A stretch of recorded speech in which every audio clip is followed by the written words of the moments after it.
Недавно со мной произошел любопытный случай, пока я проходила очередной урок курса по немецкому. Я пока что заканчиваю Никос Вейг уровня А2, и в уроке мне указали на тему, которую я уже проходила на уровне А1 с точным указанием занятия, в котором эта тема проходилась.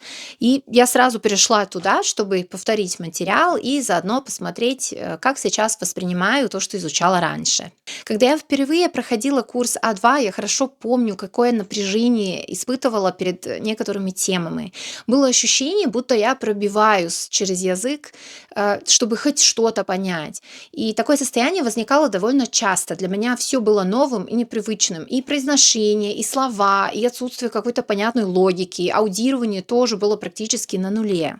Я отчетливо помню, как снова и снова пыталась разобраться в приставках глаголов и логике родов в немецком. Я копалась в этом где-то 2-3 месяца, пока не решила отложить это на потом и сосредоточиться на другом. Начала делать упор на понимание устной речи, много занималась шадоуингом, тренировала произношение и в целом много слушала и читала, чтобы улучшить свои навыки. И вот сейчас, находясь в конце уровня А2, когда я снова вернулась к материалам А1, я заметила одну интересную вещь.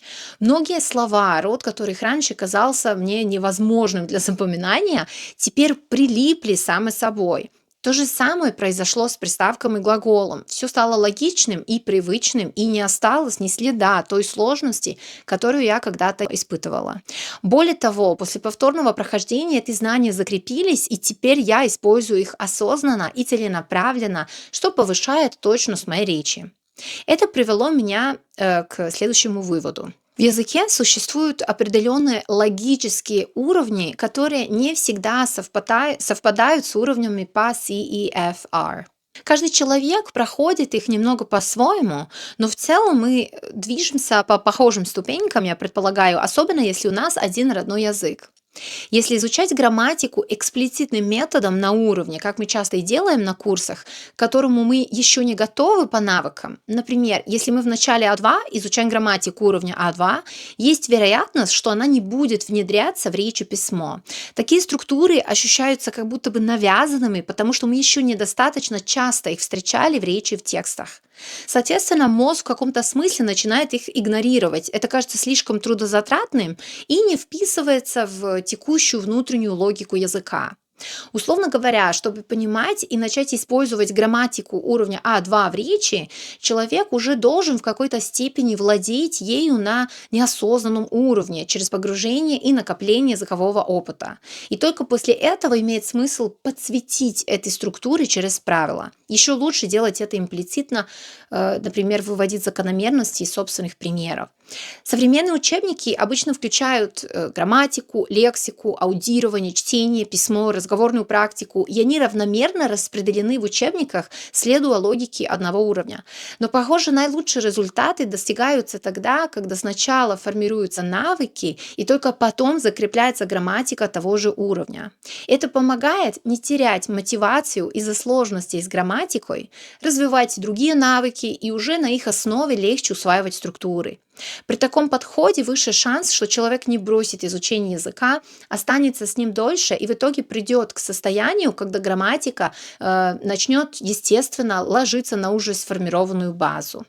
Я не говорю, что грамматикой не стоит заниматься в течение курса. Скорее, важно прислушиваться к себе, насколько легко или трудно нам воспринимать, понимать и применять ту или иную структуру. Мы часто довольно точно чувствуем, готов ли наш языковой каркас принять этот новый языковой кирпич. И здесь важно без угрызения совести и внутренней критики позволить себе отойти от грамматики, если она не дается даже после нескольких попыток. Чаще всего это значит, что внутренняя языковая система еще не готова к этой структуре, и в таком случае лучше продолжить развивать другие навыки и вернуться к этому вопросу позже. С большой вероятностью он окажется гораздо проще. Что-то похожее я тоже почувствовала, когда впервые столкнулась с сложно подчиненными предложением в немецком, когда глагол уходит на конец предложения. Эта тема одна из первых на уровне А2, и пытаясь ее понять в прошлом году, я себе мозг сломала. Но когда прошла половину курса, после много аудирования и чтения, в которых очень много таких предложений, я вернулась на начало, еще раз прошла первые уроки и сразу усвоила эту грамматическую тему, так как теперь она мне показалась такой логичной и естественной.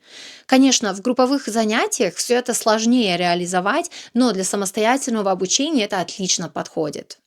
В итоге я с удовольствием снова прошла грамматику уровня А1, повторила слова и темы, какие-то детали встали на свои места, что-то вспомнилось, что-то стало по-настоящему понятным. Поэтому мой вывод такой. Дайте себе возможность без угрызений совести отойти от тех структур, которые не даются. Сфокусируйтесь на аудировании, чтении, разговорной практике, наработайте больше языкового опыта и развивайте языковые навыки, а затем вернитесь к той же грамматике. Скорее всего, вы будете приятно удивлены результатом.